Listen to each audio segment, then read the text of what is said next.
I am I'd like to discuss some of the reasons why studying with the help of a teaching machine is often dramatically effective. With the machine you have just seen in use, the student sees a bit of text or other printed material in a window. This may be a sentence or two or an equation in arithmetic. Some small part is missing, and the student must supply it by writing on an exposed strip of paper. His response may be the answer to a question or the solution of a problem, but generally it is simply a symbol or word which completes the material he has just read. As soon as the student has written his response, he operates the machine and learns immediately whether he is right or wrong. This is a great improvement over the system in which papers are corrected by a teacher, where the student must wait perhaps till another day to learn whether or not what he has written is right. Such immediate knowledge has two principal effects. It leads most rapidly to the formation of correct behavior. The student quickly learns to be right. But there is also a motivating effect. The student is free of uncertainty or anxiety about his success or failure. His work is pleasurable. He does not have to force himself to study. A classroom in which machines are being used is usually the scene of intense concentration. One function of a teaching machine, then, is to give the student a quick report on the adequacy of his response. This is important not only for efficient learning, it generates a high level of interest and enthusiasm. Another important advantage is that the student is free to move at his own pace. With techniques in which a whole class is forced to move forward together, the bright student wastes time, waiting for others to catch up. And the slow student, who may not be inferior in any other respect, is forced to go too fast. Not quite completing one day's assignment, he is even less likely to complete a second. And he gets farther and farther behind, and often gives up altogether unless remedial steps are taken. A student who is learning by machine moves at the rate which is most effective for him. The fast student covers a course in a short time, but the slower student, by giving more time to the subject, can cover the same ground. Both learn the material thoroughly. A third feature of machine teaching is that each student follows a carefully constructed program, leading from the initial stage where he is wholly unfamiliar with the subject to a final stage in which he is competent. He does this by taking a large number of very small steps arranged in a coherent order. Each step is so small that he is almost certain to take it correctly. The material is designed to give the student as much help as possible. He is not in any sense being tested. Instead, helpful hints, suggestions, and prompts maximize the chances that he will be right. The fact that each step is very small is important. Even though it may not seem like much of an accomplishment, it is always progress in the right direction. Programs have been constructed in which, without any prior study, the average student is right 95% of the time. This result is partly due to the fact that the student only moves on when he has completely mastered all the preceding material. If he is absent, he does not miss any work because he takes up where he left off upon returning to the machine. A conservative estimate seems to be that with these machines, the average grade or high school student can cover about twice as much material with the same amount of time and effort as with traditional classroom techniques. There is no magic about this. A teaching machine is simply a convenient way of bringing the student into contact with the man who writes the program. It is the author of the program, not the machines, who teaches. He stands in the same position as a textbook writer, except that he is much closer to the student. He and the student are constantly interacting. This interaction can be mediated in different ways, of course, and each way means a different kind of teaching machine, each having special features and advantages. Here is Dr. Arthur Lumsdaine of the University of California in Los Angeles, who will discuss several possibilities with you.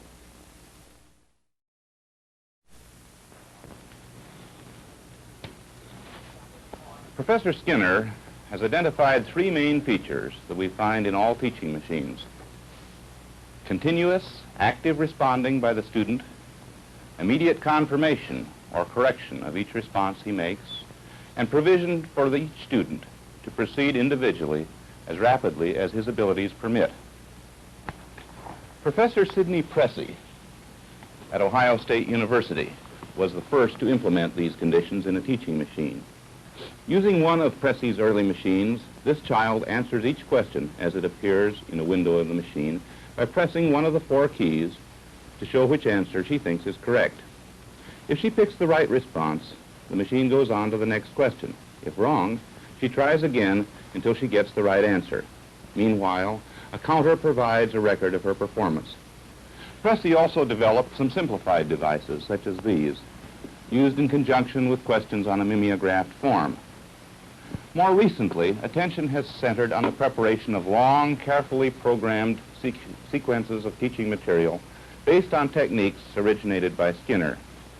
With most of the current programs, the student constructs his own response by writing it in machines, like this one, which preserve a continuous record of his responses, or simplified machines, like this one, in which the student writes directly on the program material. Of course, the heart of any machine is not the external hardware, but the program of instructional materials which it presents to the student. The current prevailing trend is to sequence this material in very small steps, to each of which the student can respond easily and naturally as he proceeds. Here, for example, is the first frame of a program in high school physics.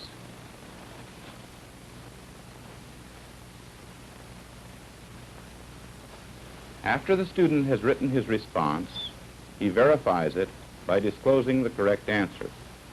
So gradually are the concepts developed that he is almost always right. Here's the third frame in this same sequence. The answer the student has written is again verified when he discloses the answer panel. Although each step is very small and easy, the student quickly extends his knowledge about the subject matter. For example, a few seconds later, he comes to this frame, which requires him to predict a new fact. After about 30 more steps, the student can state correctly in his own words a general rule that covers the concepts he has studied. To get to this stage may take only about 10 minutes for a bright student, or as long as half an hour for a slower student. But meanwhile, all students have acquired real understanding of the concepts through repeatedly employing them in varied contexts. A most important step in developing these carefully sequenced materials is that they are tried out in preliminary form with students, so that they go through a process of cumulative revision based on students' responses before they're considered ready for wide-scale use. The analysis of student responses to each step of the program removes many ambiguities and stumbling blocks to understanding that would otherwise lead to errors and misconceptions. A very large number of frames is required to cover a subject matter like physics. For example, at the American Institute for Research, Dr. David Klaus developed about 3,000 frames to cover 6 weeks of high school physics. A large-scale tryout of these materials in 15 Pennsylvania schools showed substantial gains in the knowledge of physics that was attained, even when the materials were used on a voluntary basis. The importance of the program, as distinguished from the machines, is brought out by the fact that in these experiments, the materials were presented in a special form of program textbook like this, rather than in a machine. Instead of reading down the page as in an ordinary book, the student reads just one frame at a time. Then he turns immediately to the next page, verifies his answer, then goes on to the next question, and so on. In a quite different approach, developed by Norman Crowder, more reading is required before the student responds. Crowder's material is either presented in a complex type of machine, such as this, or in a special form of book, in which the pages are arranged in scrambled order. Here the material is not programmed in such detailed small steps. Rather, the program is packaged in harder steps, somewhat like this, and the student answers a test question after reading each entire page. In this frame, if he chooses the second answer, which is incorrect, he goes directly from page 1 to page 13. Page 13 attempts to explain the basis for his error, and then sends him back to page 1 to try again. He now chooses the correct answer and turns to page 7. On page 7, after some further reading, he is again asked a question, and again the page to which he next proceeds will depend on which answer he selects. When such materials are used in a machine, the student selects his answer by pressing a button, and the material he is to see next, depending on the answer he is given, is automatically presented to him on the screen. In addition to application in general education, programmed materials and teaching machines are also being utilized for military and vocational training. Here, in teaching basic technical knowledge to specialists in air defense centers, we employed a variety of response modes. The student writes some of his responses, selects others from a variety of alternatives which are automatically scored, and performs still others on a simulated mock-up of the equipment that he is learning to use. Many other forms of devices are also being experimented with. Some of these, for very young children, present the material in audio-visual form, using recorded instruction to which the child listens as successive visual frames are presented. Here at UCLA, Professors Evan Kiesler and John McNeil have been experimenting with machines like this one, teaching science to first-grade children. The child listens as the program gives a short explanation and then answers a question by choosing the right answer button. Similar machines are being used for giving on-the-job instruction in industry and military training. The trainee is able to imitate each short step of a procedure as it is demonstrated on the screen, accompanied by recorded oral directions. Thus, he learns while he works, but can also do useful work while he is learning. Experimentation is also proceeding here at UCLA and elsewhere with very complex devices that employ electronic computers to provide highly flexible programs responsive to the needs of the individual student to a high degree. Such instruments are primarily useful at present as research tools, but their practical use will someday be feasible. For the present, however, the concepts of programmed learning will probably be implemented in general education mostly by simple write-in machines and programmed materials in book form. Some of the implications of introducing such programmed materials into school systems will now be discussed by Professor Robert Glaser of the University of Pittsburgh. Educators across the country are turning their attention to the recent research and development in programmed learning and are expressing increasing interest in the implications of this new technology. What will be the impact of programmed learning upon our students, upon the changing role of the teacher, upon educational administration and organization, upon teacher training, and upon educational psychology? In exploring these questions, let's examine briefly some applications. In a number of school systems, certain subjects are being taught by programmed learning methods. For example, here, students in the first grade are learning beginning number concepts from an experimental form of a programmed textbook. This specially trained teacher is observing the students so that she can revise and improve the program on the basis of student performance. By himself and at his own pace, the student looks at materials on a page, responds to it, and goes on to the next page, and actively interacts with the subject material. This boy happens to be working more slowly than the other students. In this classroom, students in the third grade are learning fractions using programmed materials in a teaching machine. This student is about to finish a lesson in less time than it would have taken her with more conventional methods.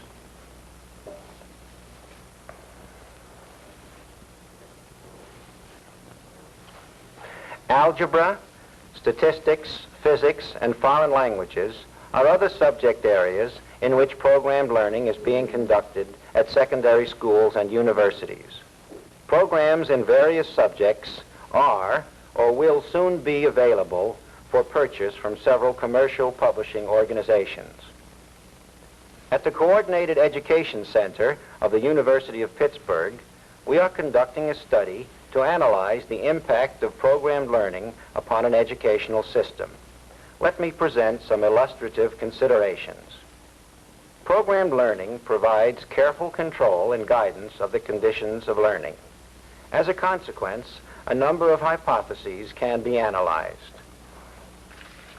For example, since programmed learning demands constant attention by the student, it is reasonable to expect that the student will develop more careful habits of concentration than he would in a more traditional classroom where the consequences of attention or inattention are not so immediate.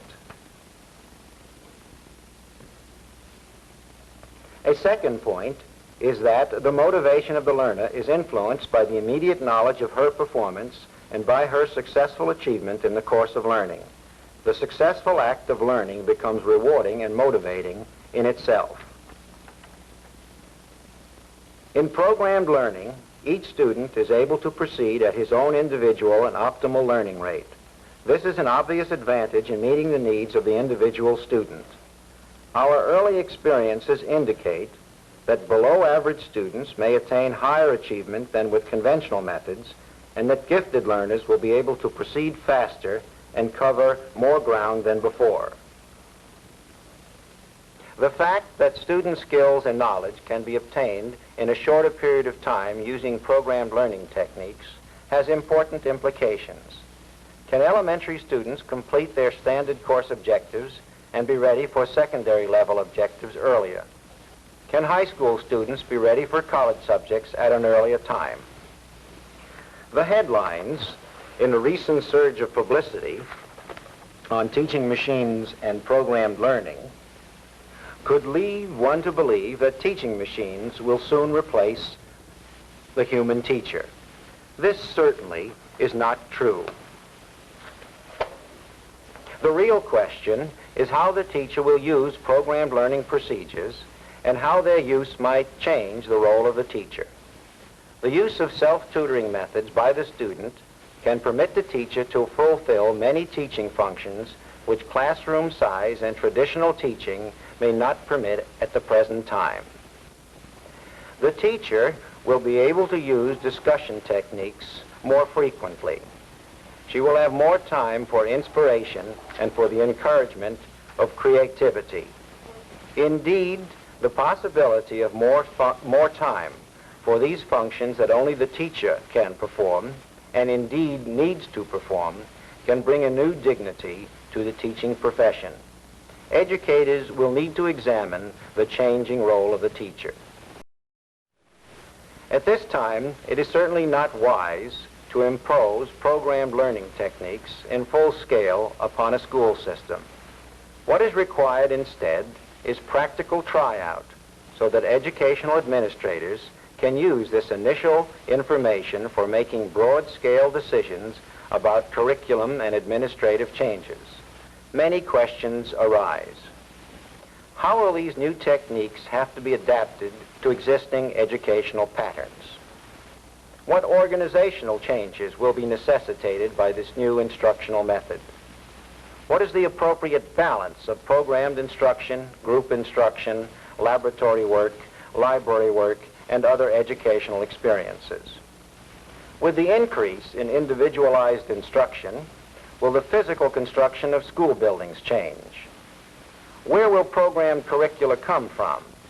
Will we develop the teams of content specialists and experimental psychologists needed to produce increasingly effective programs? Will schools develop them themselves, or will they be produced commercially as textbooks are? These are a few of the important questions which educational planners will need to answer. A most important consideration in programmed learning is that the results of its application need to be fed back to the psychologist's laboratory for more detailed study in order to increase our knowledge of the learning process. The characteristics of this process can then be translated into a learning theory and teaching technology which can then be taught in our colleges of education. The present school system will undoubtedly be profoundly influenced by program teaching. The changes which it will bring about will be interesting and exciting, and they will occur as educators determine the unique advantages and disadvantages of this new educational tool. To help in this, writings that represent the present state of knowledge in the field have been collected in a recent source book by the National Education Association. The important immediate task for the educator is to acquaint himself open-mindedly with the techniques and claims of programmed instruction and to investigate how and where these methods are useful. The wise and imaginative use of teaching machines and programmed learning is a challenge and responsibility for all of us. As Dr. Glaser has said, programmed instruction is a byproduct of psychological research. The laboratory study of various kinds of learning and the parallel analysis of verbal behavior have clarified certain conditions which make for rapid learning. The teaching machines you have seen here represent early efforts to apply principles emerging from this research to the practical problems of education. Improved versions and other types of machines no doubt lie ahead, especially as our knowledge continues to grow. Meanwhile, economic and other practical considerations will have a powerful effect on what machines are used and how they will be used. In a sense, teaching machines may have been too successful, for even simple machines and only fairly good programs are usually an improvement over conventional forms of instruction. Some people even feel that a program in textbook form, perhaps with a sliding mask placed on a page, is enough. It is true that such an arrangement makes possible an immediate knowledge of results and carries the student through a coherent program at his own rate. But other advantages and possibilities cannot be realized without more complex equipment. If the knowledge we have gained from our basic research, together with what we will almost certainly learn in the future, is to be thoroughly exploited, flexible devices will be needed. The kinds of instruction exemplified in this film have dealt with standard school subjects, where the problem is mainly to build certain verbal repertoires. Other kinds of machines now being tested teach nonverbal abilities and skills. It is not impossible that the school of the future will emphasize the explicit teaching of ways of thinking as well as subject matter. Various capacities and abilities which are now commonly accepted as part of the student's innate endowment may be greatly extended. One thing is certain. The full potentialities of the human organism have not yet been realized. Educators and psychologists alike face an exciting future in discovering what man can make of man.